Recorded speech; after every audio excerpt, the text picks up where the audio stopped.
So, welcome to the We Are Wrestling podcast, ladies and gentlemen. This is a wrestling podcast about wrestling. So, yeah, Renegade, how are you? Good, sir. How are you?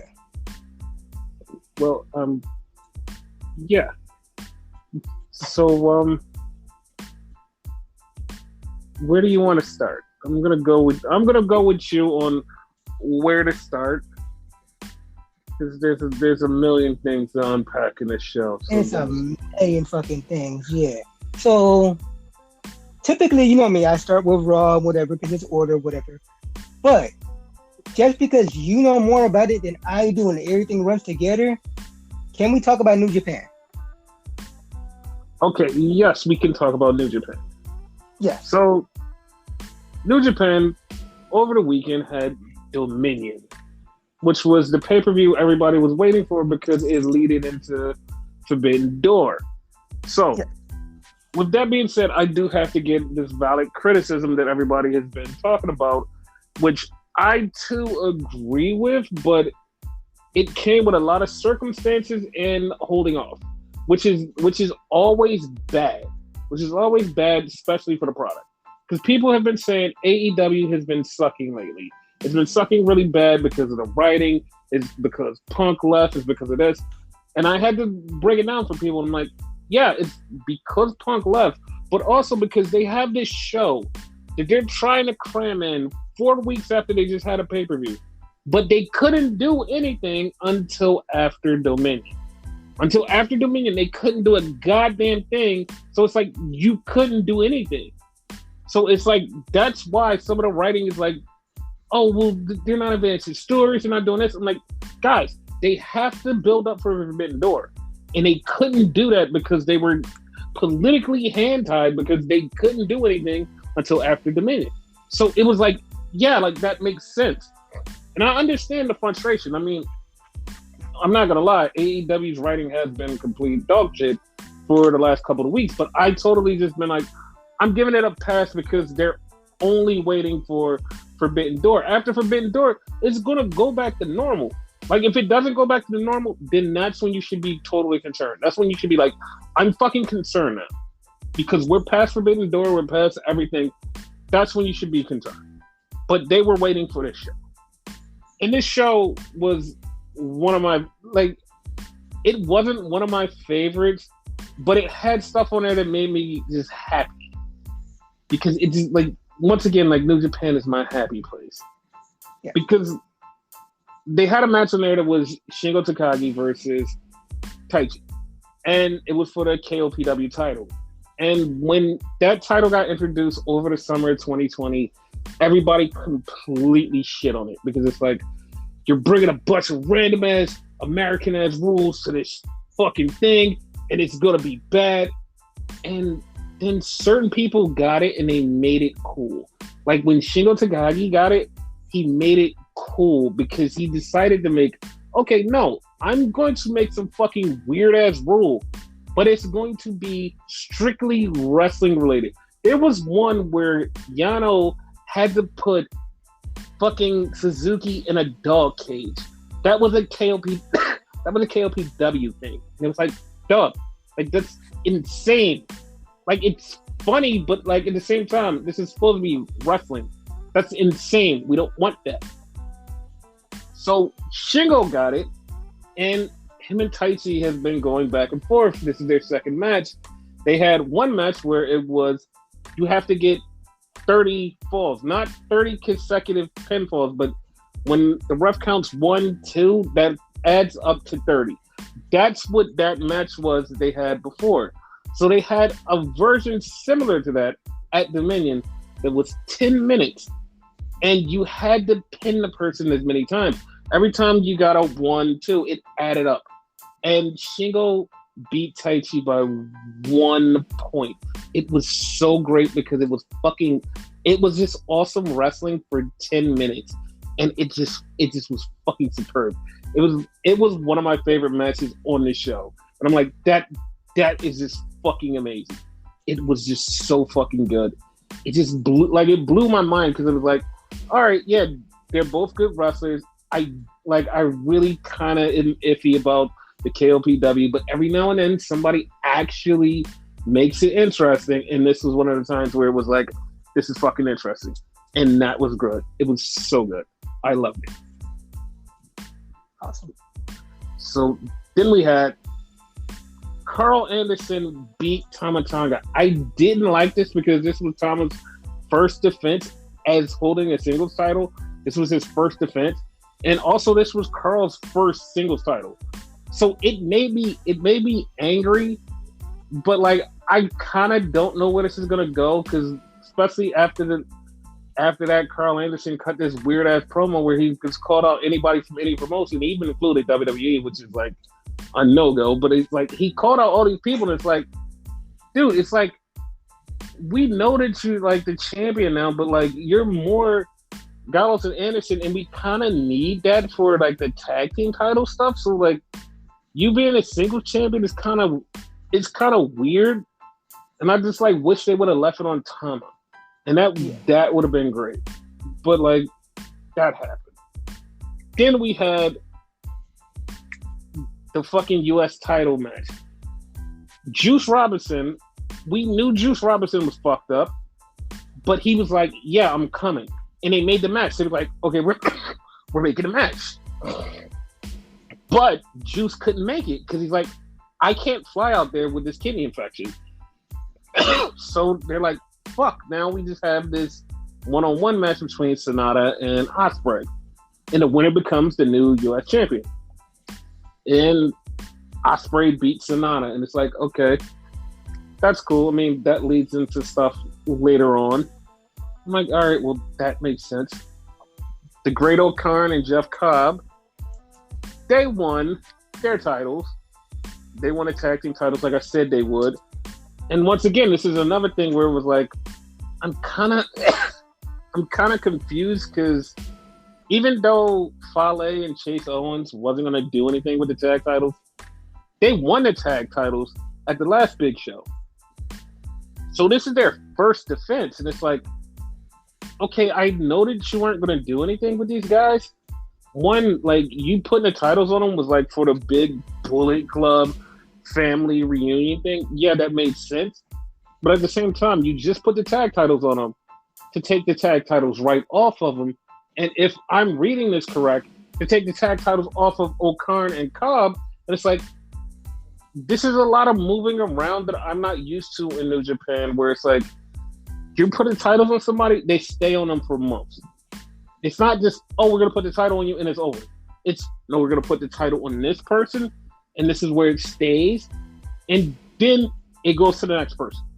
Not this hopping around constantly. The U.S. title, yeah, fuck, that's a cursed title. It happens a lot. Like, with the tag titles and the never openweight title, it's like, you don't see that much. You don't see it that much. Unless it's like part of a big story, like when Shibata and Evil like had the title and they switched it back twice. And you're like, oh, okay, but then it led to this big ass Shibata run where he just beat the shit out of everybody, and it was like, oh, well, that makes sense.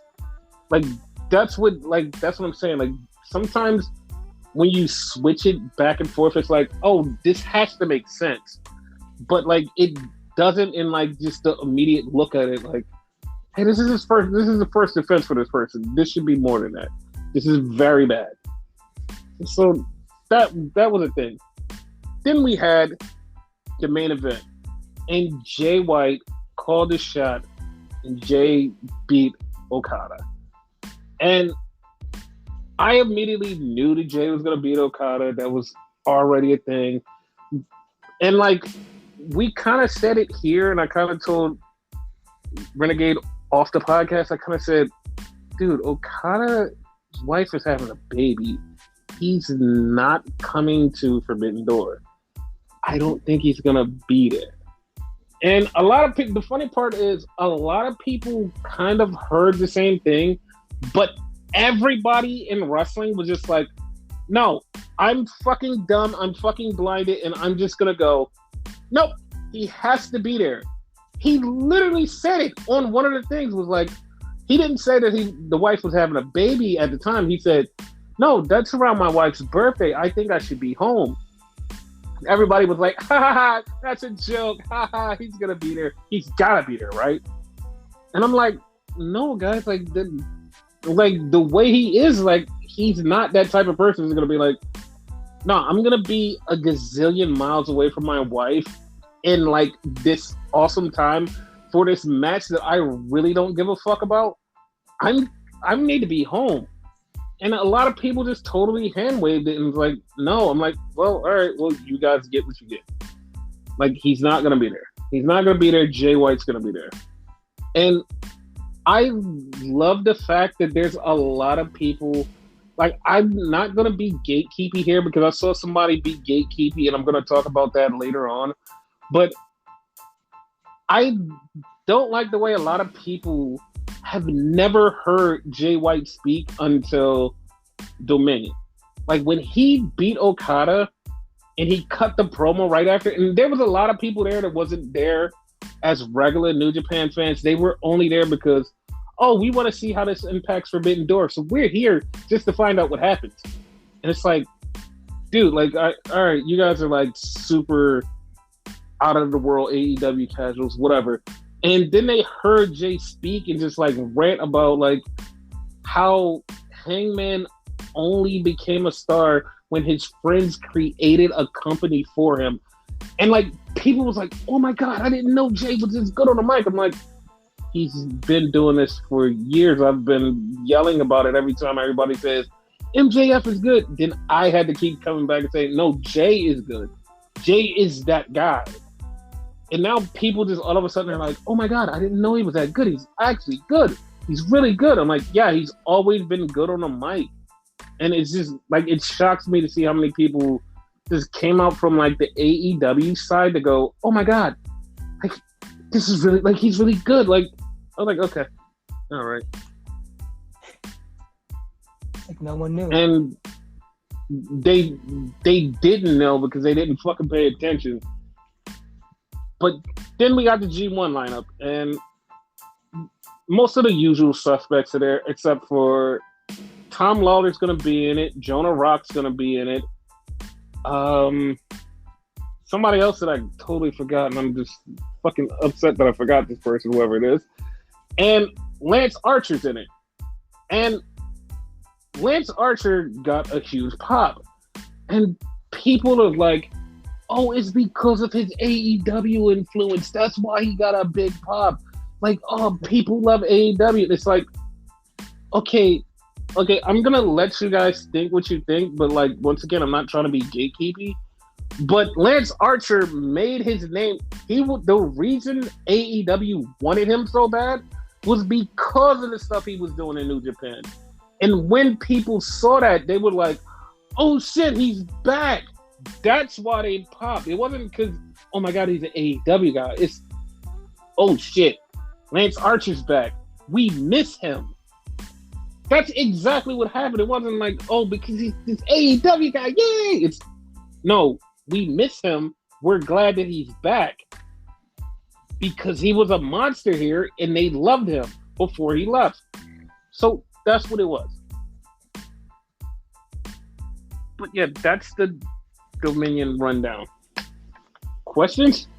It's like an awesome show. It was a great show. Like, the only thing that hampers the show, and like people would say, oh, it was the crowd because they still can't cheer and boo. It's I wanted them to change the venue. Like, I like this venue, like it's good, but they just used this venue 3 months ago. And I know it's like so many different stadiums that they could go to and sell out, and it's like, well, we only picked this one because this is the Dominion Stadium in Osaka.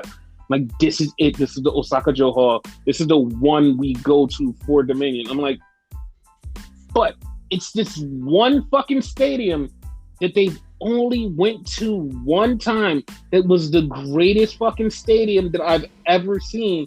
And I have been championing them to get back. I don't know if this stadium is still up and running, but it's when my favorite stadium that New Japan has ever run. It was a fucking G1 final, and it was kind of outside. It was kind of outside, but it was kind of inside. And it was like the coolest shit I've ever seen. It had one of the best visuals. They had the Titantron and all of that. It looked so fucking amazing, especially when it got towards nighttime and you could see like the sun and the moon and the trees in the background, and you can see it, and it's like all up around the top, but you couldn't see it down at the floor, but you could see it at the top of the dome, and you're like, dude, this is kind of fucking awesome. This is like one of the venues that I'm like, they have to go back, and they have never been back in a long time. I want them to go back to a venue like that. Like, I know that they have their specific venues that they're like, all right, we're gonna go here, we're gonna go here, and we're gonna go here. That place was awesome. Like, that's the only complaint I have about this is the venue. That's it. But COVID kind of is like a factor in there too, right? No. This like that place. When I'm talking about, I saw that place and it was totally fucking awesome. Was in 2014. Like that place. The last time they'd been there was in 2014. Like I said, I don't know because like I'm not a fluent Japanese speaker, and I don't know if they actually like if they couldn't go there because the place is down or something was booked there, but they haven't been back since. And this has been like almost 10 years, and this place is like I said, it's the greatest place. It's been a long time. And like now that they're back to doing stadiums, because like at that time they were like really hot, and like now that they're back to doing stadiums, they should get back to that place. Yeah, sounds like real cool. Yeah. So so that was Dominion. Yeah. So any questions? No, like it seems like because like everybody was waiting for this to go into AEW, which I guess we should go into AEW next. So that was the whole like issue, right? Like it was nothing else going on there. No, this was just a regular New Japan pay-per-view that was kind of tied into AEW, and like that's all everybody was waiting for. It was like I said, there was AEW fans that was watching it that don't usually watch it, and it, like I said, not trying to be gatekeepy. Like you guys aren't around all the time when there's regular random New Japan shows. You're like, oh, we're gonna hand wave that because no one really cares, and it's like, yeah, but you came to this show just because it impacts your bigger show. I'm like, yeah, no, that's the only reason we're here. Like, New Japan sucks, and I'm like, what? Yeah, we like some of the wrestlers, but like their booking is completely horrible. And it's like, dude, like you keep saying that, but it's like their matches are just fucking high quality. Like it doesn't matter if you think that their booking sucks. Their booking has been shit because of what's been going on with fucking COVID. Yeah, that's it. But like nothing else is the reason that you're like, oh, this is angry. It's like, no, you should just be like, well, it's wrestling, but I guess like everybody's spoiled now, so whatever, fuck it. We'll get into sucky booking in a minute. So yeah. So Dynamite starts out, and it immediately starts out with the hair versus hair match with Jericho versus Ortiz, and the match was the match. I didn't like it. Like, I didn't like it at all. And, like, no disrespectable for the guys, but, like, I didn't like it. I didn't fucking like it. And it ended when Fuego del Sol comes in and costs Ortiz the match. And we're like, what the fuck? Like, why did Fuego del Sol come in? Of all people, right? Yeah, what the fuck? And then Fuego takes off the mask, and Fuego is Sammy Guevara. And it's like, oh, that's why it was Sammy. And then I forgot that Sammy wasn't in the Jericho Jerk-Off Society. It was like, oh, shit, he wasn't in the Jericho Jerk-Off Society. Oh, shit. Then we turn around, and Ortiz is cutting off his hair, and he's like, I'm a man of my word. And then Eddie Kingston is like, well, Ortiz, you got something to say. blood and guts, blood and guts. I'm like, wasn't Ortiz and Santana already in this? Like, am I confused? Like, didn't they agree to this? Apparently not. Like, starting off, bad booking. Apparently, everybody we thought was in it is not in it. They have to agree before the fucking thing. But that's the thing. That's the thing. When Eddie said, me, Santana, and Ortiz in blood and guts, he literally said that. He said that when Santana and Ortiz were with him, and they all three agreed blood and guts. And then the announcers, everybody in the ring is looking like, oh my God, Ortiz agreed to be in blood and guts. And it's like, what? It's weird. Doing everything now. So it's like, okay, he already agreed to it, so why is he agreeing to it again? Exactly, because that's what messed me up. I'm like, okay, yeah, like this, like maybe it is like the whole Forbidden Door bullshit that like got everybody confused, because it's like that happened, like that literally happened. So it was like, all right, well, I was like, I just chalked it up to like, okay, maybe that's a thing. And then we had the best part about this match. That's the important part there, right? The other part that made no sense to me, like going back, Sammy left their original group because he wanted both. You know, I'm gonna do my own shit because he was the TNT champion at the time. So why join Jericho again? You basically like rehashed that whole bullshit. Like that was stupid to me too. Yeah, none of it made sense, and like they tried to further explain it later on, but like it didn't make any sense. Yeah. So then we get the best thing about this match. We get a People's Court tune played. The People's Court, and they do like the little People's Court bullshit. And it's like, yeah, this is the People's Court. Wardlow versus these 20 guys. And immediately everything went off the fucking rails, and this was just the worst part of the show. Immediately.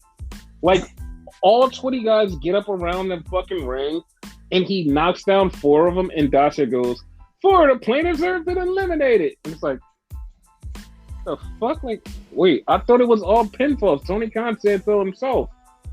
Then we get back in the ring, so Wardlow starts beating up people 5 by 5, stacking them on each other, not stacking them on their backs, just stacking them on top of each other. The person on the bottom is getting pinned.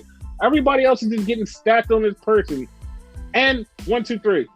He eliminated 5 people. He eliminated another 4 people. He eliminated 3 people. And it's like, none of these people are all on the ground. What are you talking about? And they just fucking just kept saying he's eliminating these people. Everybody wasn't getting pinned. I'm like, okay, what the fuck is this? They were pinning each other, if anything. Yeah, it was really dumb. And then after that, he goes to beat up Mark Sterling, and fucking Weasel Dude and Scorpio Sky are up there talking. And the Weasel guy says, I'm going to send Tyrone Woodley and this other guy to get you. And it's like, okay. And then Wardlow, like, I'm not going to lie, Wardlow seemed like a total bitch. And I know what he was doing, but he seemed like a total bitch. We was like, wait a minute. We're all guys from the Midwest. And we're all hardworking guys. You shouldn't be taking anything from this rich asshole. And I'm like, Doug, you're Wardlow. I don't give a fuck what's going on. You're Wardlow. You're supposed to be beating the shit out of these guys. And Wardlow convinces these guys to throw Mark Sterling into him, and he powerbombs Mark Sterling, and he says, Scorpio, you're next. And it's like, I'm like, what happened to Wardlow? Like, they made him a total punk. I agree. Like, what happened to Wardlow? Like, Wardlow should have beat the shit out of these guys. Like, even if he would have lost, it would have made a compelling story for him to go after fucking Scorpio Sky. But it's like, nah, we're gonna make him bitch out and do this. Like, the fuck was that? What the fuck? Realistically, he shouldn't have lost anyway. Like, if they would have brawl, Tyron would be alone. That fucking what's his face, one of the Paul brothers and whatever. So that alone like loses its credibility. Like fuck that shit. Like had it been like a UFC legend or something, you know?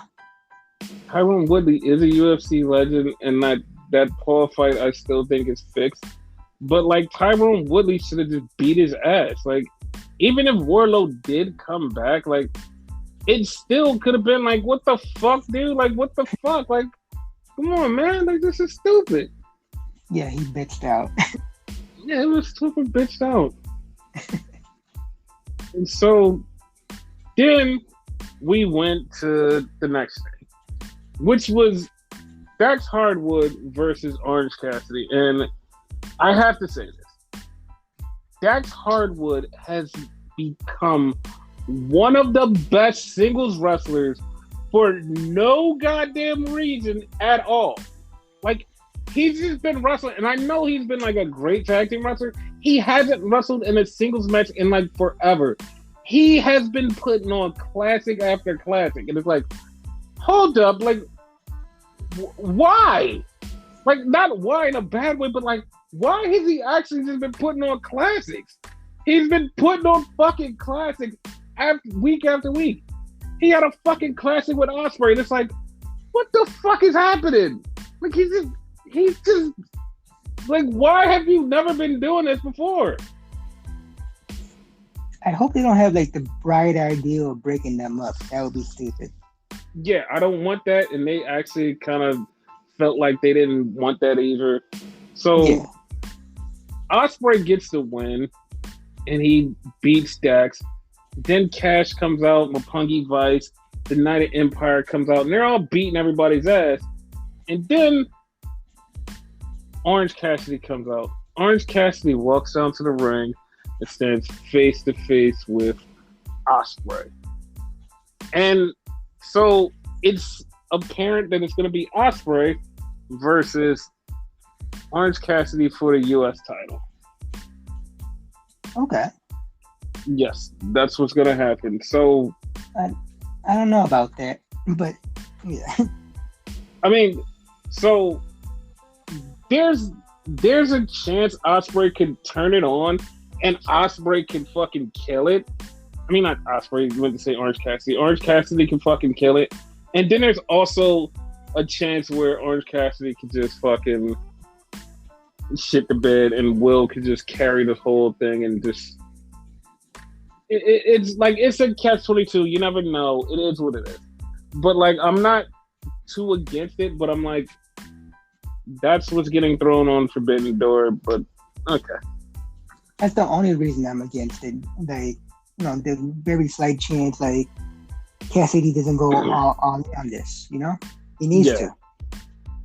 And I love how a lot of people automatically came up with this think piece of, well, the reason that Orange Cassidy is getting this match against Ospreay because Orange Cassidy is a member of Chaos, and Okada got betrayed by Ospreay in Chaos, so Orange Cassidy is taking revenge for Okada. And I'm like, that is a 2020 storyline. That's like, none of that is still connected. Like, it ended with the whole Ospreay and Okada thing. It ended completely. Like, there's no more to that storyline. They're not even Chaos and the United Empire have nothing to do with each other. They're not even beefing in storyline. Like, none of that even matters. Like, the fact that people are like so disconnected with New Japan and like building stories from like 2 years ago, it just boggles my mind. None of that is canon. Like, yes, Orange Cassidy is part of Chaos, quote unquote. And for you to go, oh, it's because he's getting revenge for when Ospreay betrayed Okada. And it's like, what? No, it's literally right there. It's on television. Like, it's on television every week.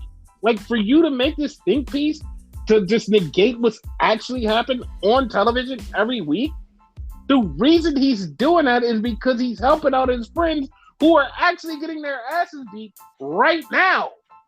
Fucking Roppongi Vice are part of his squad getting their asses beat by the United Empire. You're telling me that I'm gonna wipe all of that out and pretend that I know everything's going on in New Japan and connect the story from 2 years ago that's over. This is exactly what I'm doing. What the fuck do you mean? Don't go writing your think pieces and overthink this when there's nothing to this except for actually what's on TV. That's all. That's all. That's the only reason it came out to save them. There's no think piece to this. Sorry. Sorry, you guys want to act like, oh, I'm a New Japan purist and this is why this is happening. Dog, it's not. It's not. That's not. You're overthinking this and tying the storyline that's not even working right now. Relax. I just was baffled. So, with all of that coming out, I feel like it's going to be a triple threat, but I want it to be a 4-way for the tag team titles because it's going to be a triple threat. It's going to be Roppongi Vice versus FTR versus United Empire. But I want Aussie Open in there, and I know people are going to be like, "Well, Aussie Open is on the same squad as United Empire." Yes, they are, but at the same time, it's going to come a day where they're going to have to wrestle them either in a tag league or somewhere else. Why the fuck not just throw it in a 4-way and just be like, all right, United Empire has 2 chances to keep the title. Okay, fine. That would be fun for me because all 4 of them teams can go, and also that automatically starts scribing into the New Japan fans' heads that's saying, oh, Aussie Open is here to stay, and they are permanently part of our tag team division.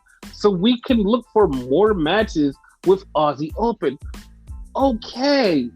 That would pin into a lot of New Japan fans' hands like, oh, they're staying. They're ours. Okay, that's fine. It would make me just happy because it's like, oh, it's a great tag team match. It'll probably steal the show. Yeah, that sounds like a fucking banger. Yeah. And so then we had Tanahashi and Moxley have a face-to-face, and Moxley's telling Tanahashi this is all him. He's the forbidden door. When the hilarious part is Tanahashi is a forbidden door. And I know people are like, what? What do you mean Tanahashi is the forbidden door? Yeah. January 3rd. Fucking Tanahashi has this promo talking about him facing fucking Chris Jericho, and he says, I guess this is the opening of the forbidden door. And people are like, oh, wow. He made that up because it's a Japanese restaurant in Japan that he's seen called Forbidden Door hours before that and said, hey, you know what? That sounds like a fun thing to use. He took it, used it in a promo. Tony Khan trademarked it. Now it's a pay-per-view. Moxley can say he's a Forbidden Door, but Tanahashi is the man who created the term Forbidden Door. Also, that Japanese restaurant needs to get paid for all of this because this is all their fault. Yes. A lot of people don't know that. Yeah, people don't know that. And it's like, what the fuck, man? But it's funny. So they're having this conversation back and forth, and then all of a sudden, Jericho shows up. Everyone's like, what the fuck is Jericho doing? Jericho and Sammy come out. Jericho is, I'm a wizard. I'm like, all right, you're the Grand Wizard. We got it. And the Jericho Jerk-Off Society comes out and attacks Tanahashi and Moxley. And then also, Despy and Lance Archer. And Despy is from the Suzuki-gun. He comes out with Archer and they just beat this shit out of Tanahashi and Moxley. And it's like, okay, what the fuck is this? And then Jericho goes, well, at Forbidden Door, it's me and Suzuki and Sammy Guevara versus Shota Umino, Wheeler Yuta, and Eddie Kingston. And I'm like, okay. I wasn't interested in that at all. I'm kind of a little bit interested, but at the same time, I'm like, This was like the weirdest fucking way to do this. Like, why attack Moxley and Tanahashi to put your match on for no fucking reason? And it's like, you could have just called Eddie Kingston out or whatever, like some other way. But this was really random. It was really random and made. It didn't make any fucking sense to me. I'm like, this was dumb. Like I said, they were waiting for Dominion to be over to stuff all of this shit in. But at the same time, here's the funny part. Suzuki was not on Dominion. He had nothing to do with Dominion. So last week, we could have got this match announced. And he could have been like, I have a mystery partner. And his mystery partner could have been Sammy after Sammy turned. And I'm like, oh my God, that makes sense. And we didn't have to do any of this. Like, that literally had nothing to do with nothing. We could have did this and moved it to the side, and everybody would have been like, oh, okay, yeah, that all makes sense. Yeah. These are some really weird booking decisions for me. I'm just very baffled. I agree. Especially with this one. Yeah, so then we get Darby saying he's going to fight Bobby Fish. And yeah, okay, well, that's happening on Rampage. And so then we come back and we have Toni Storm. And Toni Storm is angry. And she says she's going to beat Britt's ass. And she's going to secure her spot for being the champion. And it's like, okay. And I'm going to get into why this kind of baffled me also, because it's like, what the fuck? That's weird. But when we get into that match. She calls her Brittany, which kind of fucks me up though. Kind of makes me laugh. Yeah, but that's actually funny. Yeah. So then we have Miro versus Eagle Ethan Page for the Atlantic Championship thingy. And of course, Miro beats Ego. I didn't think that Ego was gonna win, but yeah, he should have. That happened. He should have, but Miro won. But I kind of want Miro to win just because we'll get a little taste of Miro versus Ishii at Forbidden Door, hoping that Ishii wins his matches to get into Forbidden Door, which he probably will. Okay, yeah, that would be a good match. So then we get Dante Martin, and Dante Martin calls himself an Inhuman.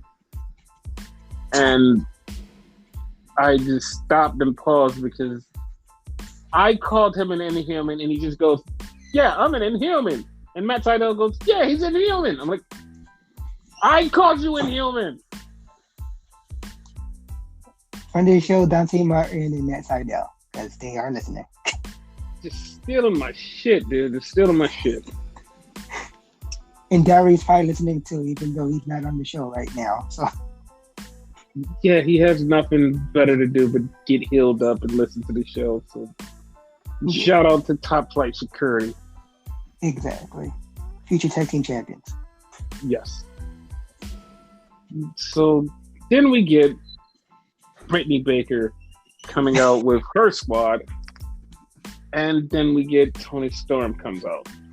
Now, this was a good match because of one thing that happened in this match. Two things, but the second thing I will not talk about on this podcast. But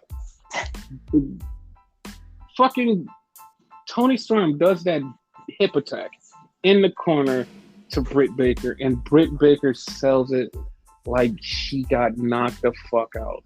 And literally for a second, I thought she did. I was like, what the fuck? Is she all right? She got knocked out, and then she played possum and tried to roll up Toni. And then they wrestle for another 5 minutes, and Toni gets the win. I was like, okay. But do you think she actually was playing possum, or do you think she actually got woozy for a minute? I'm not gonna lie. For the first couple of seconds, I believe she got woozy. I believe she actually got woozy. And then you could tell the part where she was playing possum because her glove got knocked off and it got dropped in the middle of the ring. And she told the referee, leave the glove. Because referees usually move the glove. It was like right there in the middle of the ring. And the ref went to go grab it, and you could see her say, leave it. Because it was going to play into the finish where she was going to try to put the lockjaw on Tony, and Tony was going to get out of it. So, like, it all worked. And I just like, okay, well, Brittany sold. Like, she sold. And that was good. So, during the match, Thunder Rosa runs off Jamie Hayter. And then after the match, Thunder Rosa comes back and says, Tony, me and you at Forbidden Door. And I'm like, okay. Yeah, I'm not against that. I'm totally for it. Like, nothing wrong with that. Yeah. So then we get Stokely Hathaway with comedy, and he meets Willow Nightingale. And Willow Nightingale says, I'm going to face Jade Cargill on Friday. We're all like, okay, cool. So he called her Wilma. Yeah, he fucked her name up. That's funny. So then we get Hangman. He comes out because he's ready to call out Jay White, and he's like, I still want Okada. And everybody's like, what? He's not even champion. Yeah, but I still want the title too. What? I was like, what? I was very confused. And then Cole comes out and says, Cowboy, did you hit your head too many times? Because Jay White's the champion. I told you he was going to be champion. And he's going to face me. And I was like, okay. And then Jay shows up and attacks Hangman. And he says, Hangman, I'm not going to face you. And then Cole's like, yeah, it's me. And he looks at Cole and he's like, I'm not facing you either. And he walks off. And everybody's like, oh my God, who's he facing now? Who's he going to face? For a split second, did you think Cole was going to get mad and like beat his ass? No, that's next week. That's next week because it has to be next week. Because next week is the last week before the fucking pay-per-view. Oh, and it's like, why didn't y'all just do this? It's like really stupid. Because like it's a lot of fans that are really in limbo because they're like, who's Jay gonna face? Who's Jay gonna face? Is he gonna face nobody? I'm like, it's gonna be a triple threat. It's right there. It was literally meant to throw you off the scent. It's going to happen. And I'm like, oh my God, it's not gonna happen. It's right there. Oh my God, it's not gonna happen. I'm like, all right, whatever. You guys can say whatever you want. Like it's 100% gonna happen. So I'm not like a big like New Japan fan, but it's impossible. I would like the 4-way with Okada, but you know, he got his like personal issues. So yes, because Adam Cole even said he's not going to be there, and it was funny because a lot of people was like, "Haha, Okada's going to be there. Okada's going to be there," and like the fans who know were like, "Dog, his wife is going to have a baby. What do you mean? Stop saying that." No, he's going to be there. Okay, that's way more important. Yeah. So then we get to the main event, which went from a triple threat ladder match to a tag team ladder match. So, like I called at fucking Full Gear, or whenever the pay-per-view was, I said the Bucks were going to get their title match. So I said the Bucks are going to get their title match, and this is what's going to happen. So, here's the thing. Matt and Jeff Hardy were supposed to be in this match, but Jeffrey Nero Hardy was drunk. And Jeffrey Nero Hardy got pulled over by the cops and suspended. So, do you want to ask me anything or say anything before I bring up something?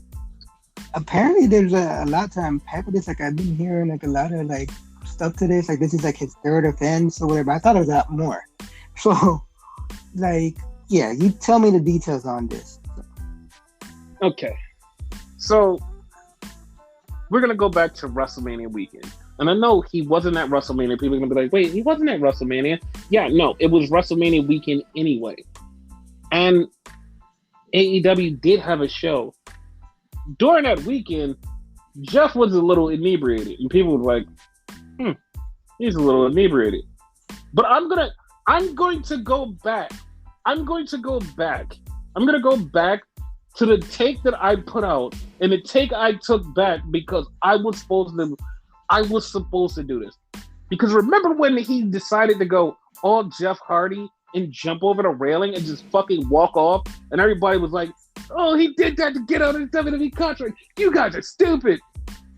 And he was like, "Yeah, send me my drug results." And everybody was like, "Ha, he wasn't even high." And I said on this podcast, he could have been drunk. No, that's not what happened. He moved over WWE. And I said, okay, I'm going to walk that take back because you guys are making me walk that take back. Because you're saying you're being ableist. He's actually fine. He did this to get out of the contract. So I'm like, okay, I'm going to walk the take back. But in the back of my mind, I kept saying, that motherfucker was drunk. What do you know? He was. He was fucking drunk. Oh, shit. There were multiple other times that he was drunk. When I came in here for the Double or Nothing take, I literally said something was off with Jeff Hardy. And then the next day they said Jeff got a concussion in the middle of the match. But he finished the match. So I was like, okay. I'm going to let y'all have that. But I don't think that's what happened. You think he was drunk there too?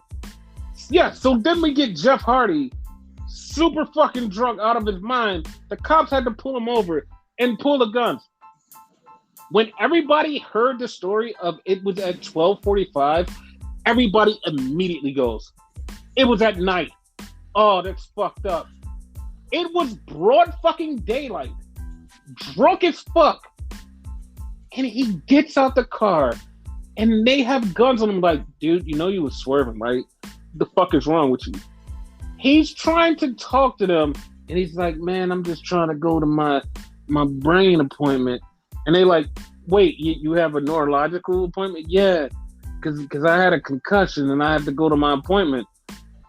And I'm like, hold up, like everything about that is wrong. You're drinking to go to a fucking... Okay, everything about that is just throw that out the window. And they showed him doing the sobriety test, and he just failed that shit miserably. It was to the point where they said, hey, can you do the alphabet? And he started, and the cop just went behind him and just like put him in cuffs. He's like, nah, fuck this. I'm not even letting him finish. It's over. This guy's fucked up. Like, it was bad. Like, it was really bad. And people for 24 hours kept yelling at AEW, hey, do something about Jeff Hardy. Do something about Jeff Hardy. Do something about Jeff Hardy. I commend AEW for doing it this way because what happened, they decided to say, instead of taking actions on Jeff Hardy, we're going to step back and then we're going to talk to Jeff Hardy. And once we talk to him, then we can take actions. So they suspended him without pay. Jeff Hardy has to come back after he's completed rehab. It's like, okay. That's the best thing right there. Yes. So, also for that, I have to call out his sister-in-law, Rebby. Because, okay, sometimes this shit might be okay. But this shit is not okay when this man is actually dealing with an alcoholism issue. This shit is very bad. Like, don't make jokes. She puts out a fucking TikTok. Me waiting for my husband to fuck up. And then she goes, but it's my drunk brother-in-law. And you're like, Doug, these aren't time for the jokes. Why are you this insane? Like, you've done shit like this in the past. And like, I'm not gonna be one of those Twitter people that go, "How are you a mother?" Because some of the shit that you've said out of your mouth is something that a mother shouldn't say. Because I'm not gonna be that disrespectful. But like, dude, like, have a filter. Like, I know you could probably say all the shit you want to, because there's a lot of people who behind closed doors in their home say whatever the fuck they want to say.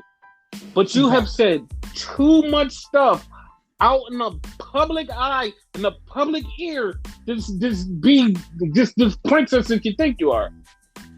I understand that you, like I said, you say behind closed doors. Sometimes that shit need to be staying behind closed doors. This is you.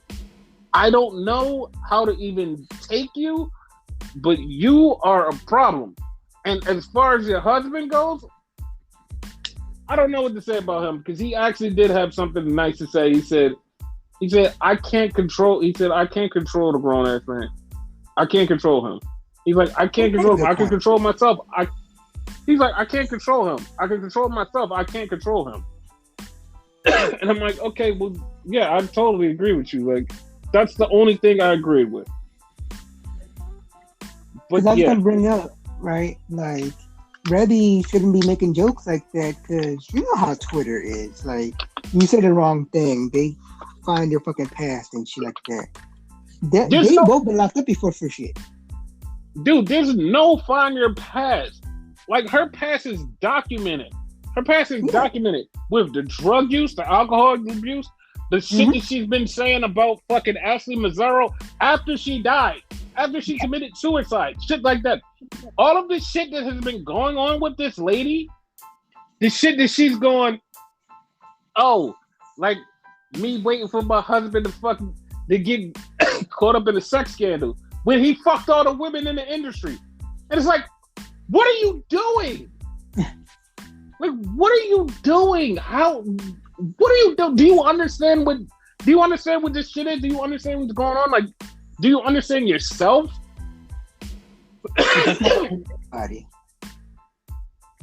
Like, I want to wash my hands of Rebby. Like, I want nothing to do with her. I want nothing to do with her. The only reason I even entertain Matt and Rebby is because of Jeff. Anything happens to Jeff and there's no more caring, then I'm not gonna care about either one of them. But I'm washing my hands of that situation. So, anything you want to ask me about the Jeff Hardy situation?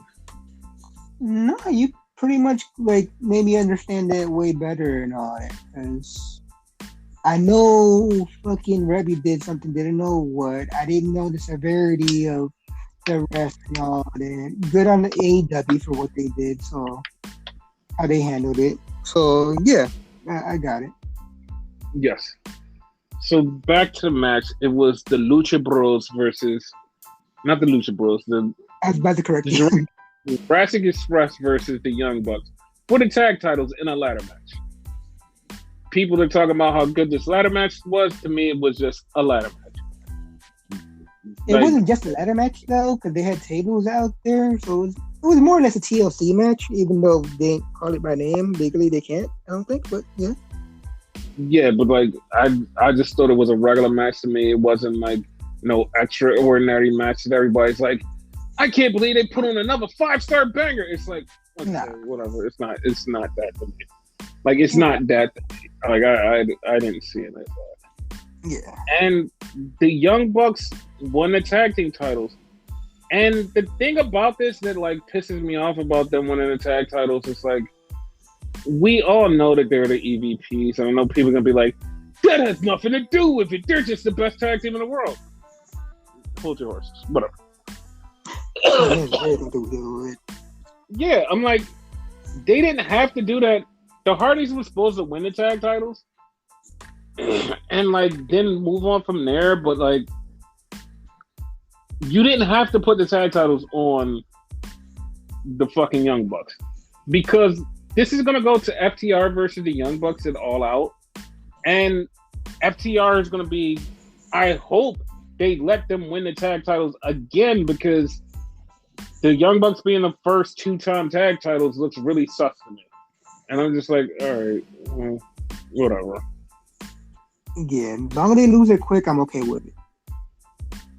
Yeah, I don't think they are, because like I said, it's going all out, which is going to be like their second or third. Yeah, it's going to be like their second or third defense. So it's like, all right, whatever. Yeah. So after the match, it happens. It finally happens. It happens the way it was intended by God, not the way that we intended it, but it happened because Christian turned on Jungle Boy. So I didn't like that. Like I preferred it your way. Yeah, like the only reason, like I liked it because it was supposed to happen, and like that's great. I enjoyed that. The only reason I didn't like it was because it should have been Jungle Boy, but it was great because it was the day before Jungle Boy's 25th birthday. His mom and his sister was out there, and like after the match, Christian went to Jungle Boy's mom and sister and said, "You should have raised a better fucking kid." And like I'm laughing because Christian is just like a total asshole. Like that was so fun. And the one thing good, but I kind of rushed it because like the Hardys weren't there and whatever. Like probably they still would have done with the Hardys there. I feel like they should have waited till like next week. No. We all knew that it was going to happen when he lost the tag titles. The thing is, like, I think if the Hardys would have been there, it would have been Jungle Boy to turn. I literally think it would have been Jungle Boy to turn. It wouldn't have happened that night because the Hardys would have celebrated and got out of there. It would have happened the next week and Jungle Boy would have turned. That's what I think would happen. Because that would have been so much better. So much better, yes. But yeah, that was AEW Dynamite. Dynamite. So then we get to NXT, which kicked off with the Creed brothers versus the BBC. And this match was just as good as you expect. Well, that's not true because there's a lot of people that probably would expect, oh, the BBC are jobbers. And we've told you like 9 times, like, they're really fucking good. You just don't know it. And it's getting better. Yeah, this match was really fucking good. Like, fucking Idris did a stalling sunset flip, and it's to the point where everybody that's seen it was like, wait, you can do those? Like, yeah, he did it. He fucking did a stalling sunset flip on Brutus, and it was like, I didn't know you could do that. Like, yeah, he did it. He fucking did it. So, yeah, the Creeds got the win, of course, and they shook the BBC's hand, and it was really fun. So, then we get to the back, and we see Roxy, Cora Jade, and Indy Hartwell, and Indy is telling Roxy and Cora, she's like, oh, you guys are friends. Enjoy it. This business will eat you up and spit you out. He's like, you just listen to a grizzled young vet. And Cora's like, dude, what are you talking about? And he's like, yeah, I've been here for so long. Cora's like, dude, you're 25. What do you mean? I literally was like, wait, you're 25? That shit was so fucking hilarious. And like they made me laugh so hard because it was just so dumb. But like she does, yeah, like she does have a point with like, this will eat you up and spit you out because she lost her husband and she lost her family. She's lost everything. She has nothing. Yes. In under a year, she has nothing. Right? I want to say like within like 2 months or so. Yes. So then we get this Apollo Crews segment where he's talking about all the stuff that's happened to him and how he's coming back. And he's sitting in this bar. Oh, no, he's sitting in a diner. And this dude says something. and he gets angry and he attacks this dude because this dude is disrespecting the waitress. And then it cuts out and it's like, oh, he had a dream sequence. Then it comes back. He's actually fucking having this dream, and then he goes attacks this guy anyway. And I'm like, the fuck was the point of the dream sequence part? The fuck was this about? Normally you have the dream sequence and you're like, nah, I ain't doing that. Yeah, it's like, no, I had a dream sequence and I'm gonna do exactly what I just dreamed of. The fuck was that? It was weird. So then we had Tiffany Stratton versus Fallon Henry because of whatever happened the week before. And Tiffany Stratton lost because Wendy Chu showed up and threw some shit in her face. Not literal shit, but some shit that's like, I don't know what it was. Confetti or some dumb shit. It was confetti. Yeah. The funny part, no one realized, I think you probably saw it. I know I called it out. So you probably saw it before I seen it. Wendy Chu came out in her entrance. Mm-hmm. Yeah. So yeah, that was like, that happened. Then we had Cameron Grimes in the back, and he walks by Bron Breakker all sad, and Bron says, cheer up. And we just looking at him like, okay. And then we see Duke Hudson, and Duke Hudson says, hey, you know that I could have beat you, right? And Bron's like, what? Yeah, I could have beat you. And Bron's like, you know what? Fuck it. Just cut to the chase. Me and you title match tonight. And he's like, okay. Yeah, Bron just said, fuck this. He's like, I'm not even going to let you get this shit off. Just me and you title match tonight. Okay, well, that happened. Yes.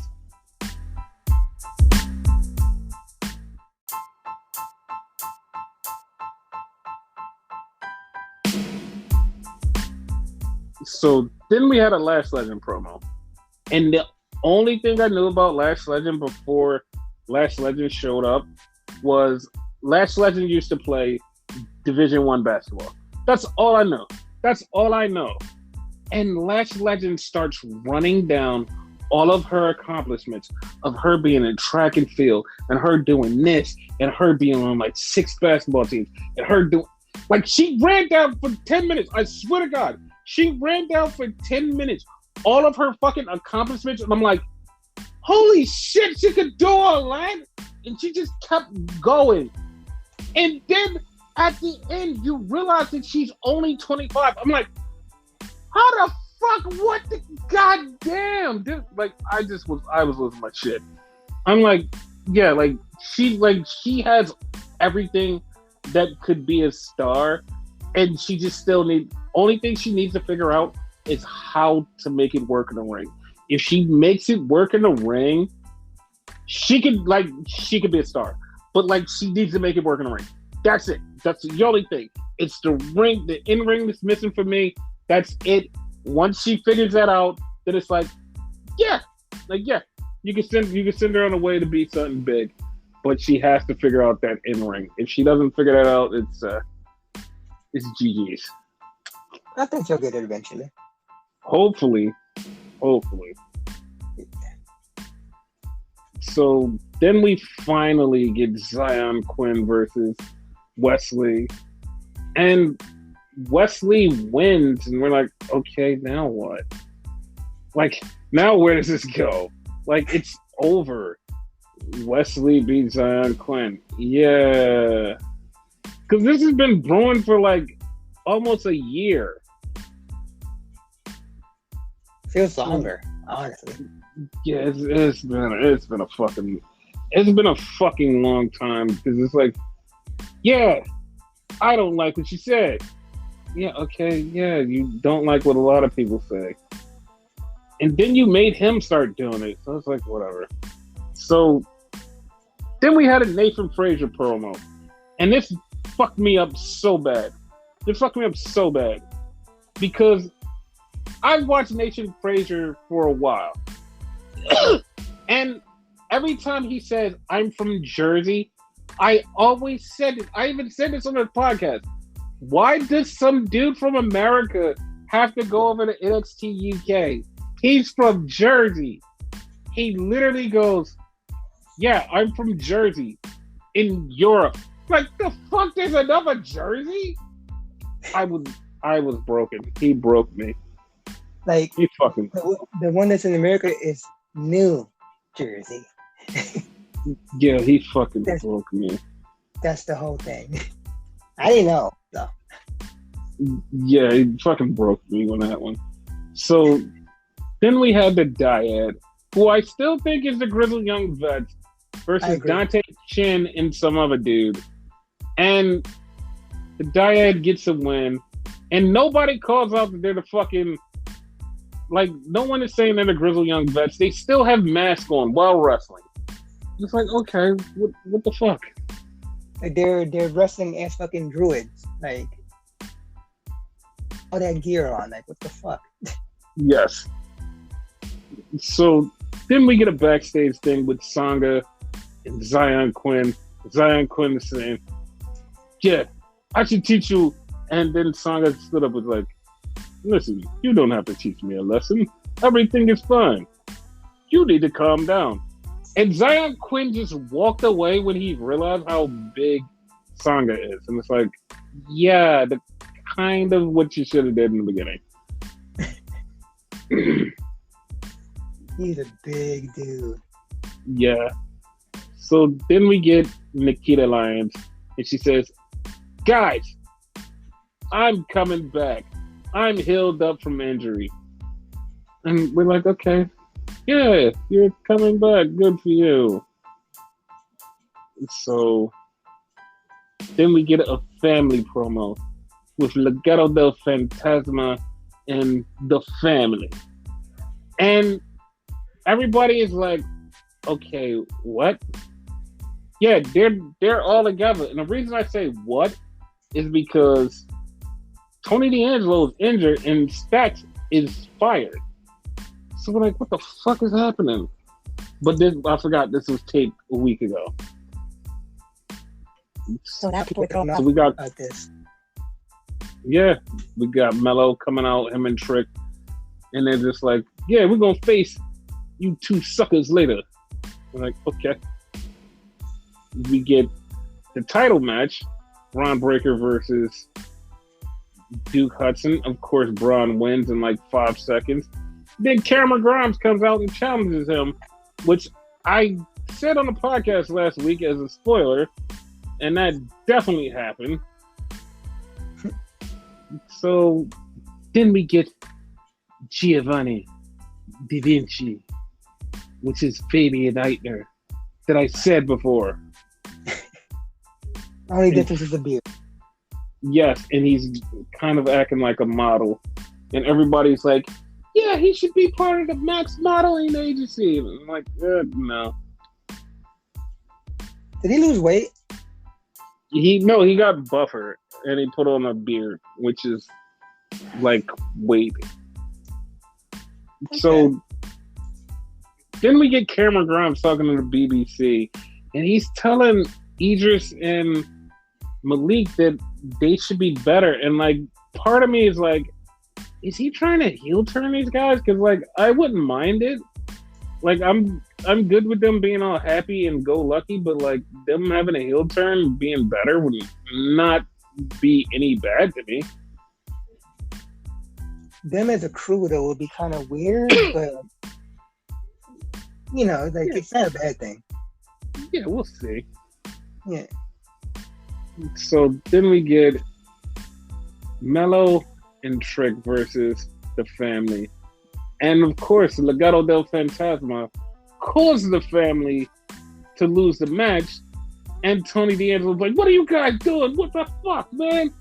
And they're like, we didn't do anything. We didn't do nothing. We did nothing. What are you talking about? And it's like, okay. Well, that happened.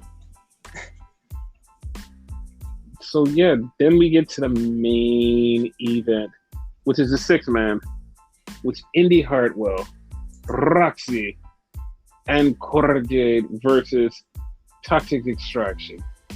And this match was going, and Roxy is just such a little ring general that when Gigi got knocked out, Roxy knew that she was knocked out. She looked at the ref, told the ref, rolled over Gigi ever so nicely, pinned Gigi, and the match was over. And they're like, huh? Like, you understood. Like, she understood. Yeah. So it was like, yeah, like, that's awesome. So, that's great. So that was NXT. So, yeah. So now we go to Raw. Monday Night Raw. This is before anything happened. Yes, this is before anything happened. This is before the Wednesday night that changed the fights. Yeah. This is exactly. So I know people are like, what are you talking about? What are you talking about? What are you talking about? So, yeah, this is a lot to unpack because there's way more to unpack than you would normally think because there's so much happening. And you're like, the fuck? Like, literally, it's the fuck on top of the fuck on top of, huh? All of that. All of that. It's all of that. Because we're going to start off with Vince McMahon. Vince got caught. Vince got caught $3 million to somebody. He had a consensual relationship, but this $3 million was to shut this woman up and not say anything. This is the NDA, so you don't say anything. Here's the money I'm paying you. And shut up, to never say anything. But here's the thing. This always happens. I don't care what NDA you always sign. If you ever have heard of this thing play out in any situation, anywhere across the globe, in any galaxy, any multiverse, it always plays out the same exact way. You want to know how? You want to know how, Renegade? How? It's always the best friend that goes, my best friend was in this situation. She can't talk about it, but I can. And it's like, fuck. It's like, as soon as that happened, there were like 10 people that was like, I don't believe it. Everybody else immediately believed it because one, Vince is a nasty motherfucker. And this is exactly what happened. But the other people was like, oh no, I believe it because this is the definite pattern of how somebody who can't talk talks. They always send the best friend. It's always the best friend that spills all of the beans for the woman who has the NDA or is scared to talk. It's always the best friend. And I'm like, yeah, like, yeah, as soon as I heard that, I was like, oh, it's definitely a rip. It's a rip. And this is what fucks me up because somebody heard the actual statements of what's going on, and the lady referred to, yeah, Vince passed my friend off like a toy to John Laurinaitis. And the person who heard this literally was like, I don't know what that means. I have no understanding what that means. And I'm just like, are you that vanilla in your sex life? Are you that vanilla in your sex life that you don't know what that means? Or have you never been in a corporate setting? Or have you never understood what actually happens when actual humans do wild shit? The way that it was worded to me, everybody on the internet immediately knew what was happening.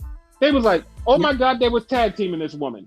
He literally passed her off like, yeah, you go down the hall, just suck him off for a little while. It's dumb. That's exactly what that meant. That's exactly what happened. And this person was like, I have no idea what this means. I'm like, you can't be that vanilla. Like, you can't be. And then I'm like, no, remember who I'm talking to. Yeah, you definitely that vanilla. Like, as soon as I read that in the article, as soon as I read those words, I was like, y'all are some nasty dudes. But I'm like, I can't be mad at you because like this happens all the time. Like this happens all the time, and we knew that like Vince was just a nasty motherfucker. Like we knew that he was a nasty motherfucker. So like this is not new, and there's probably a bunch more cases that probably will pop up. just about to say that this is only the first. Yeah, it's definitely going to be more. So everybody is like, oh my God, well, this is the end of Vince. And we're like, I mean, it could be. It's just like, all of a sudden, like, everybody's like, yeah, that's it. Like, that's it. And they're like, wait, but there's other people there. And it's like, what about Kevin Dunn? 24 hours later, Kevin Dunn being investigated for inside trading. Hold up. Excuse me? What? Yeah, I didn't hear that one. Kevin Dunn's being investigated for insider trading. Dude, that's a felony. That's some deep shit. Wow. They're like, no. He's been doing this for years. He got caught. And like the bad part about it was like people were literally trying to figure out what happens with succession like after Vince is gone, because this could hurt Vince and take him out of power. And Kevin Dunn was one of the names. All of a sudden, Kevin Dunn is getting a fucking RICO charge for goddamn insider trading. It's like, dude, you can't. How? One thing I have to say is, how was he getting away with this? Because like those are millions and billions of dollars that you're embezzling and switching, and like some bullshit. It's like, what are you like? How? And fucking genius to be able to do that. It's not genius level. It's just all you have to do is just sit and listen and just move when you're supposed to move.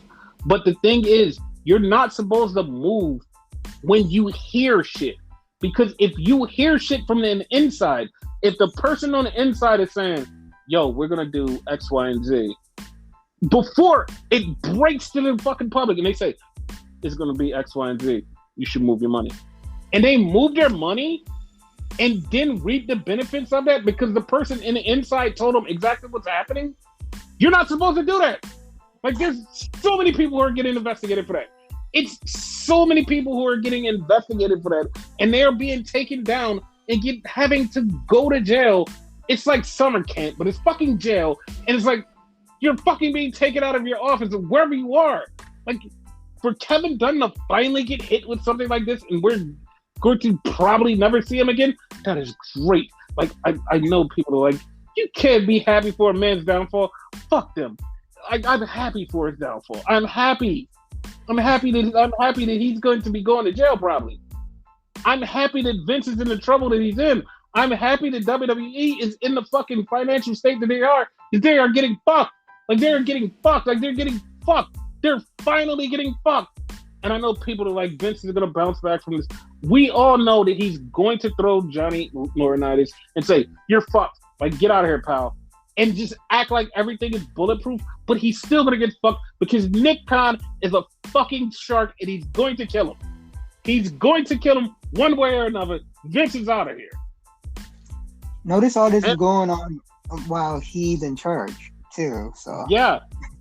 But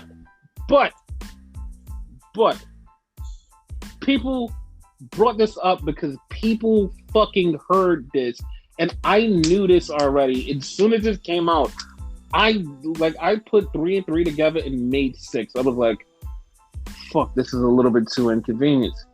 Remember when Stephanie stepped down?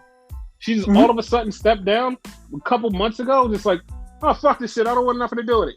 And everybody was like, what the fuck? Like, why is WWE burying her? You know why? She knew. She fucking knew about this. She knew about this coming up. And she said, fuck it, I'm out. And everybody's like, what the fuck?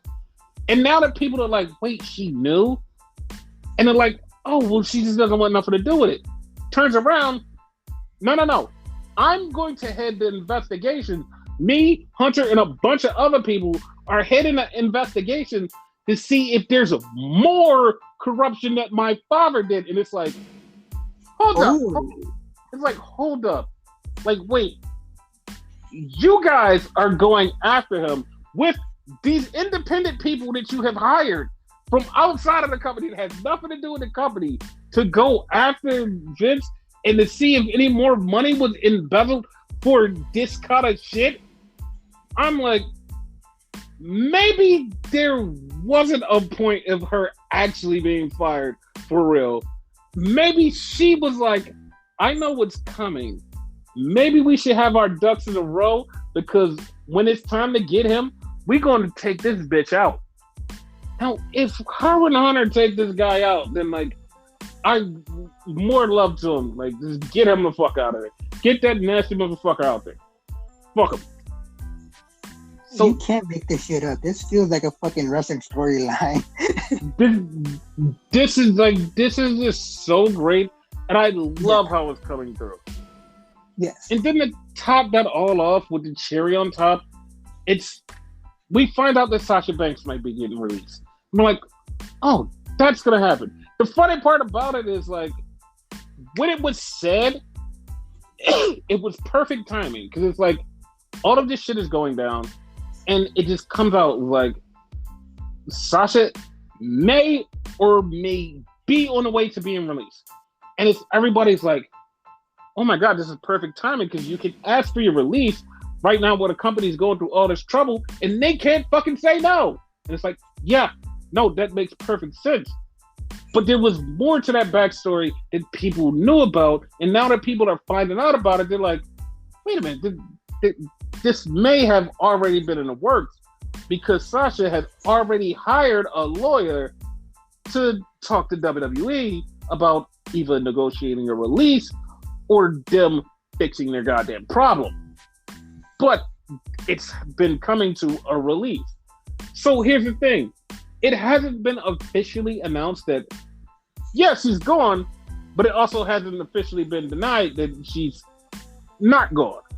And it's like, okay, well, I'm pretty sure leaning to the side of you bring your lawyer into this, you bring all of this into it, and they treat you like shit. They act like you're unprofessional while they're walking around fucking interns and throwing $10 million at them and giving them raises, but you're the unprofessional one. Yeah, I understand. Yeah. I understand you just deciding, nah, I'm bigger than this company. I'm going to leave. So that is 100%. I'm okay with it. I always stand on the side of the fucking wrestlers. Never stand on the side of the company. 100%. So it's been a wild week for WWE. Also, getting back to the fucking wrestling part, we just find out that fucking Randy Orton won't be cleared for the rest of the year. So that fucks up their storyline. So it's like, what more can you ask to fall upon WWE? Also, Roman Reigns is like, yeah, I'm still not coming into work. I'm going to do this one match, and I'm going to bounce to SummerSlam. I'm not going to be there every week. Fuck you guys. It's getting to the point where it's like you're looking at WWE going, well, what the fuck is happening? Like, are you guys dead yet? Or what's happening? And it brings up the question. It brings up the question that everybody is like, now what? Do they sell? This is the perfect time for somebody to buy. And people already are going, Tony Khan. Everybody is like, I love how everybody is going to Tony Khan. And to be honest, like, Tony he could grab his dad and say, Dad, give me the money. I want to buy WWE. He buys WWE. Fine. I don't know what you'd go from there. But here's the thing. Everybody hated when there was one wrestling company that owned the whole entire world. It would be the same exact thing with one person owning the whole entire wrestling world. But you would be like, well, I mean, but he's smart and he knows how to book wrestling. It doesn't matter.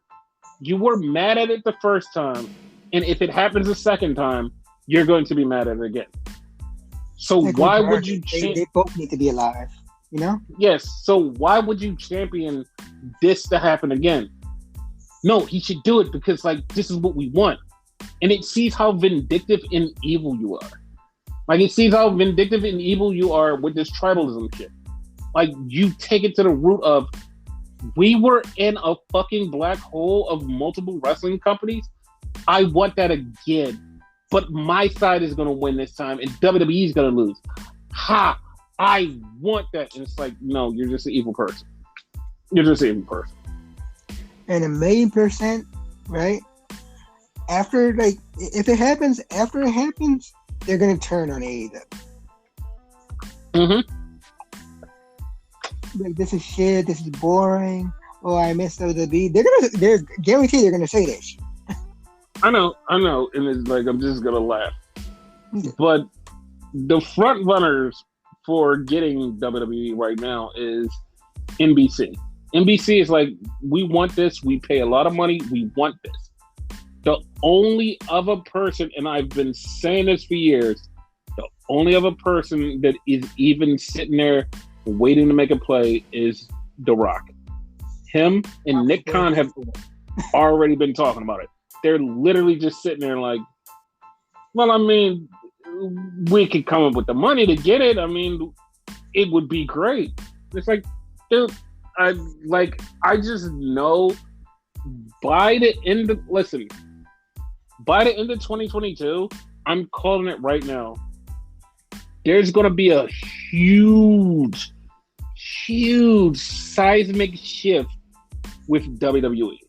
And it's not even going to be one of those things where you're like, oh, well, this. No. It's going to be something that's going to reverberate not only through the wrestling world, but through time. It's going to hit, and you're going to be like, this is weird. How do we even deal with this? And it's not Tony Khan buying goddamn WWE. It's not that. It's going to be something. And I'm not going to lie to you. It's going to happen, and Tony Khan is going to respond, but it's not going to respond with the enemy type thing. He's going to be like, holy shit, I didn't know that this can happen. He's like, this is a strange day. I didn't know this can happen. Holy shit. And he's just going to go on, and everybody's going to be like, damn, even Tony Khan is talking about it. It's going to shake everything to the ground. It's going to shake everything to the ground. It's going to reverberate through time, and everybody's going to look at this and go, this is the moment that everything in WWE literally changed. Not just change, it's going to change. I don't know if it's going to be the good or the bad, but it's going to be that point before the end of 2022 that it's going to literally change forever. And there will be no going back to what you think you know. Everything from this point would be fucking Age of Apocalypse. There's nothing. Everything is different. That's all I'm gonna say. Like I'm not gonna give you any more than that. It's just gonna be like, this is our new normal for WWE. That's all I can say. So Raw opened up with The Miz talking to Paul Heyman, and they were talking for no goddamn reason because Riddle comes out, and then Riddle gets fucking ambushed by the Usos, which the Usos get ambushed by the Street Profits. And I'm like, this is too much ambushing. This is like nothing about it made sense. But I mean, when you're chasing around a 32-year-old intern and you're fucking 78 and you got $3 million, I mean, what else are you going to pay attention to? I mean, what else? Nothing else. Nothing else. So we get one of the Usos versus Montez Ford, which is always great to see Montez Ford in a one-on-one contest. But it's like, we're getting the match the Usos versus the Street Profits. Can we do something else and stop like pushing this feud further? Like, we know that it's happening. It's probably going to happen in Money in the Bank, but like, can we just like not keep doing this? Like, we got like 2 weeks. The Usos won, but like, can we not do this anymore, please? Correct me if I'm wrong, but they really don't got any other tag teams like that either. That's another WWE problem that they need to fix. It's like, can you fix this shit? So then we get the Joker in the back, and he's telling this story about how he killed Batman. He left him under that rock, and now there has to be a new person to grab the cow. And then we get fucking Superman showing up and says, hey, You don't mess with my best friend Batman. I'm Superman, goddammit. I'm gonna kick your ass. And one of us is going to Money in the Bank after somebody's ass get kicked. I'm like, oh, okay. That actually fit. That actually fit. Yeah, I couldn't think of another superhero to like just plug in that situation. No, Superman was perfect as the logo. So yeah. So then we had Becky versus Dana. And we all knew how this was going to go. It's a Becky rematch. Becky's going to beat the shit out of Dana. Becky's going to get the win. And Becky's going to call out Asuka. And everything's going to be the same. Like, there's not going to be any difference. Becky wants to go to Money in the Bank. And her and Asuka start fighting. But that's the thing. Like, I don't know if this is going to be like a one-on-one match, which it should be. But they're probably going to turn this into like a fucking Money in the Bank thing, because right after that, Becky runs off, and as she's running off, Alexa Bliss comes out. And it's like, that doesn't seem foreshadowy at all. Right. Huh. Not to mention they showed after. Yeah, it was like, So then we have a tag team match, player. And it's Alexa Bliss and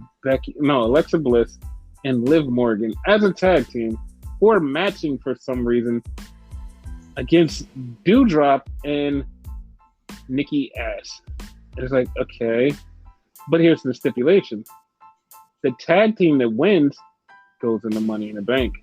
I'm like, oh, okay. And of shout course, out to Nikki Ash. Picked up her fucking gear, made it black. Like, I've been wanting that, so there you go. Good for you. Yeah, because she's trusting her whole evilness with Doudrop. Yes. So then we get Alexa and Liv, who win and go into Money in the Bank with what is her name? What is Lacey Evans? So all three of them are now qualified for Money in the Bank. Last week, we said we wanted Liv and Alexa as a tag team, and here we are as a tag team. How long? I don't know. I wish for a long time, but like, I don't know. I've seen the name thrown out on the internet, Liv and Bliss. I like that. Yeah, I honestly don't have a name for them, because it's like, I don't like. Part of me is like, I don't think they're gonna be around long. Like, the other part of me is like, I definitely want this to be a long-term thing, but I don't think WWE sees it as, oh, this is gonna be around for a long time. It's like, no, they don't care about their women's tag team division. So yeah. So then we have Ezekiel versus Kevin Owens. I was about to correct you. Oh my god. See, you thought that I was going to call him Elias. No, I call him Elias my damn self. See, because you were waiting for Kevin to get counted out and lose, and then Ezekiel to say, next week, my brother Elias is coming here to sing. And everybody's like, what? Yeah, no, it's happening. And like, I'm just going, I'm like, it's going to be Damien Sandow, right? That's what's happening, right? That's happening. Nothing else is happening, because there's no way you can have fucking Elias here. Basically. Not in Liv. Not in Liv. They taped something a long time ago preparing for this, right? Like, everything was already like out ahead, which I seriously doubted. And like, he had the beard and all of that and taped it then. I doubt it, but it could be. I hope they did, because like, anything else would be uncivilized. All right. So then we had Cedric Alexander versus MVP, because Cedric is trying to be his own man now, and MVP beat Cedric Alexander, and Omos killed Cedric afterwards. And Omar said, "I want to be in Money in the Bank," and we're just like, okay. Like this is exactly what I was saying. Like, okay, like it was like I'm not excited to see that. MVP said like all he needs to do is like go on the first step, and he already got it. And I'm looking at him like, that's true. He was fucking standing there and was like just fucking short of grabbing that and saying, "This is mine." It just was right there. I'm like, yeah, like, that guy's really tall. Right? But he ain't winning. So, yeah, he's definitely not. So then we had the main event of the show to me, because nothing else was the main event, because this match was so awesome.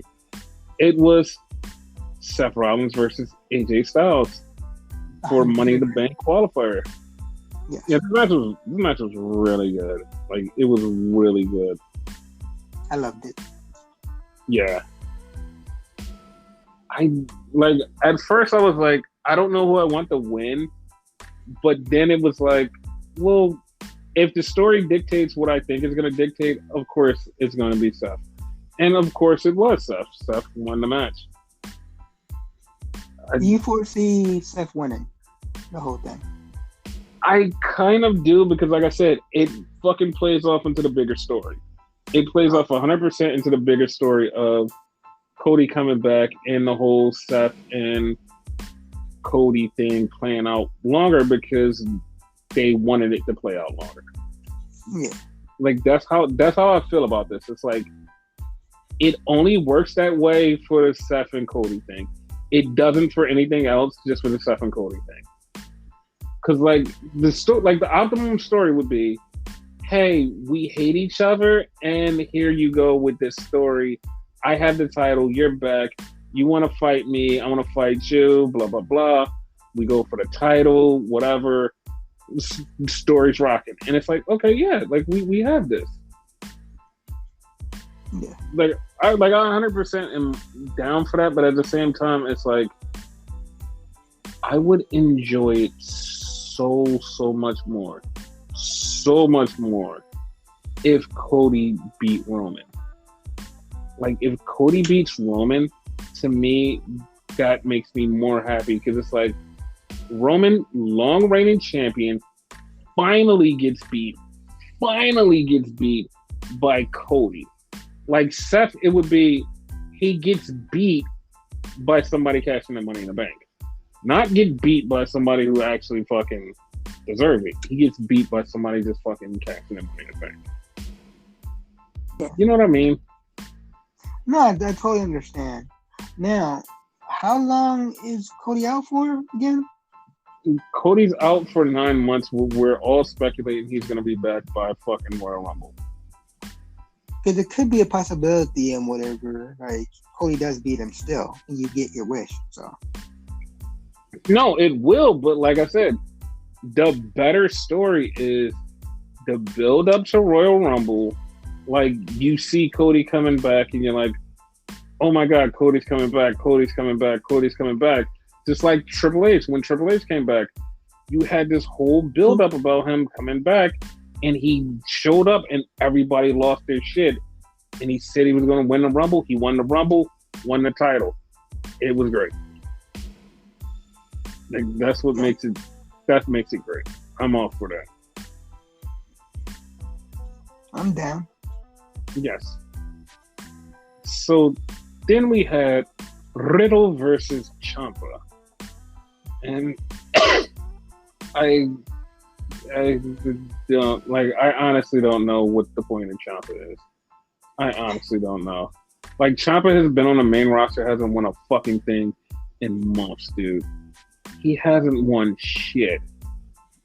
Like, they didn't come even on. say his fucking name, I don't think. Like, anywhere. Like, he didn't get announced. They didn't.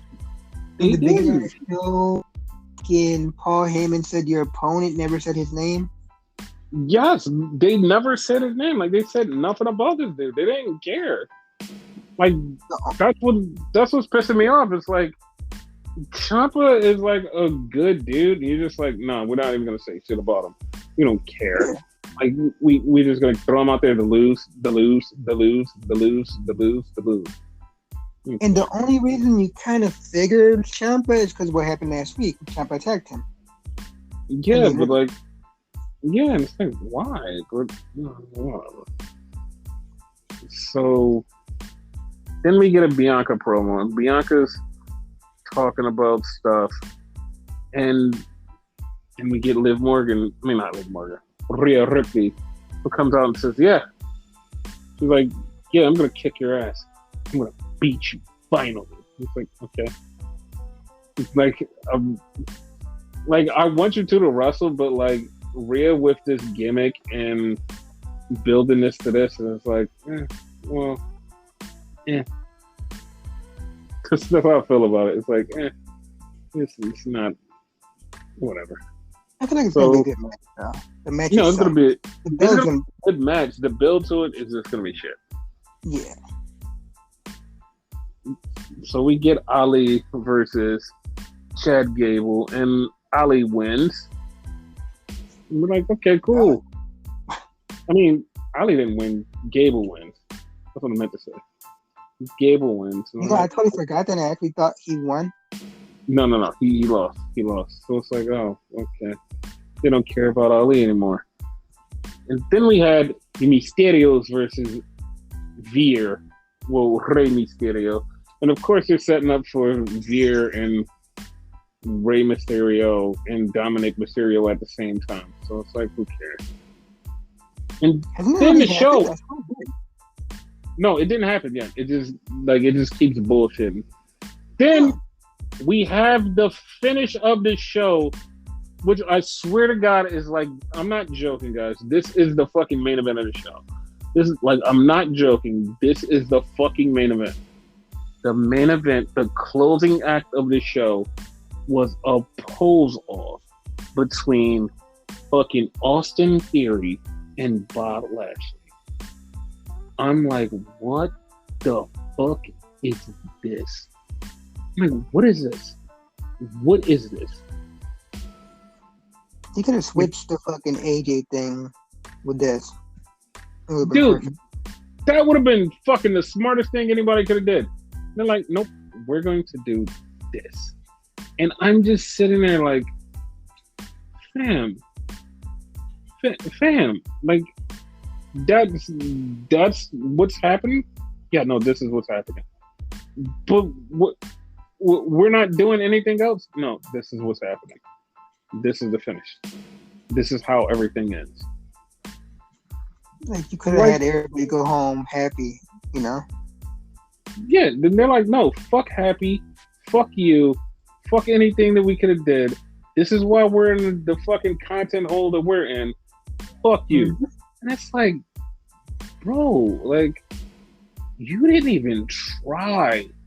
Like, you didn't try at all. Like, no parts of you was like, no, we're going to try to close out the show and make people believe that this is hot and make people love this. It's like, no, we're throwing everything in the trash. Fuck this show. It's like, okay. Okay. Yeah. So, something in NXT UK that happened that, like, I have been waiting to happen since it happened. Mustache Mountain finally broke up, and Trent Seven was the one. Yeah. Trent Seven was the guy that fucking turned on the other guy. Forgot his name. Tyler Bate. Yeah, Tyler Bate. He turned on Tyler Bate. So yeah, like. How do you feel about that? Because I swear you said you wanted Tyler to turn. It's kind of like a Christian thing all over again. No. I wanted this to happen. I wanted this to happen. I wanted it to happen this way. Because it made more sense to happen this way. Like, the Tyler thing is like, you kept seeing that it was going to be Tyler. You're like, oh, it's going to be Tyler. Is it going to be Tyler? Tyler's turning. And like, that's all that kept happening was like, every time you turn around, it's like, oh, Tyler. Like, Tyler Bates turning. Tyler's turning. And everybody's just watching it, and it's like we're waiting for him to turn. I'm like, it's going to be Trent because it's going to be out of left field, and it's going to be something crazy.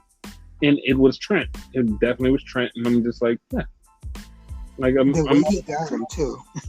yeah, because I totally was like, what the fuck, like, because I wasn't expecting it to happen now, because I was like, I had given up on it. I'm like, it's still gonna happen, but I gave up on it happening now. I'm like, nah, it's not gonna happen now. And then he got him. I was like, oh shit, like it happened. Like it actually fucked me up because I totally was like, yeah, I gave up on this. Fuck this. Kind of wish he still had the Heritage Cup so it could be for that, but whatever. Yeah, it's a lot about that show. The fucking broke money is over there. It's like they have so much bullshit that's going. Like they have so many NXT 2.0 people that are over there, and you're like, wait, what? Like how are y'all over there? Like what is happening? It's like so many people over there. Lash Legend's over there. Lash Legend was over there. What is the other girl was over there? It's too many people. Like I swear to God, it's like too many people over there. It's so many people that's over there. You're like, how do they keep running NXT 2.0 with like 10 people on fucking NXT UK every week? Apparently they're doing it. Yeah, it's like this is insane. It's just insane. But it's just an end to the means for no reason. Yeah, so this was a long, drawn out, fucking drama filled show, but like, yeah, like a lot happened. Yeah, a lot happened. Too much happened. So yeah, and like once again, this isn't the end of the week. There's more that's probably gonna happen before the time we get to the next podcast. So yeah, just sit back and strap in. The next podcast, it'll be here sooner than you think, with probably way more dumber stuff than that's happened. But yeah.